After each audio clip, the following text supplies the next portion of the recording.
Mina olen Miia-Marta. Ja mina Julius. Õppeaasta esimene kuu tõi endaga kaasa palju emotsionaalseid taaskohtumisi, uusi sõpru ja koolikaaslasi. Kas sa tead, mitu õpilast õpib meie kaunis ja väärikas koolis? Oi, päris täpselt vist ei teagi, aga ütle siis palun.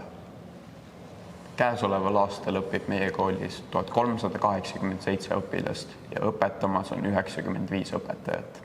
Meie pesapuus alustab oma kooliteed 96 esimese klassi õpilast.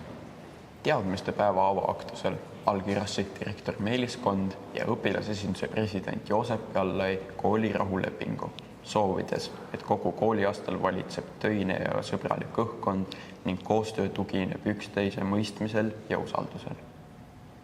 September oli koolipere jaoks sportlik kuu. Spordiuudised võtab kokku Kirke ja Liis.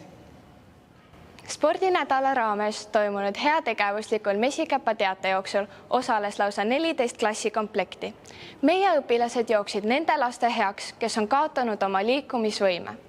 Tänusõnad kuuluvad eestvedamise ja innustamise eest meie aktiivsetele kehalise kasvatuse õpetajatele.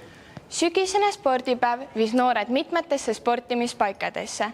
Tegevust jagus Pirita terviseradadele ja velodroomile, Schnelli staadionile, matkaradadele ja kooli spordiplatsile. Krossijooksud, korvpalli- ja jalgpalliturniirid. Pinget, mõõduvõtmisi ja rõõmu jagus kõigile küllaga. Jätkub ka Eesti raamatuaasta, mille tähistamiseks kirjutasid teise A-klassi õpilased raamatu Minu esimene suvevaheaeg, mida kooli alguses kaaslastele esitleti. Rõõmu loomingust kinnitasid kaaslaste aplaus ja siirad kiidusõnad. Mõni uudis ka saksa keeleõppest. Goethe instituudi keeleõppestipendiumi pälvisid tänased 12. A-klassi õpilased Kevin Martin Tammiste, Laura Liivak ning Greti Roosi Vanaselja, kes veetsid suvevaheajal 3 nädalat Saksamaal, saades keelepraktikat 11 riigi noortega. Üleriigiline saksa keele tõlkevõistlus tõi meie kooli hulk saksa keele huvilisi. Žürii teeb kokkuvõtteid ning võitjad kuulutatakse välja 29. oktoobril Kumus. Tõlkevõistlust korraldab meie kool juba 6. korda.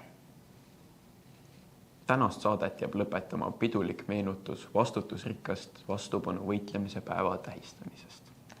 Vastupanuvõitluse päeval heiskasid meie õpilasorganisatsioonide esindajad Pika Hermanni torni Eesti Vabariigi riigilippu.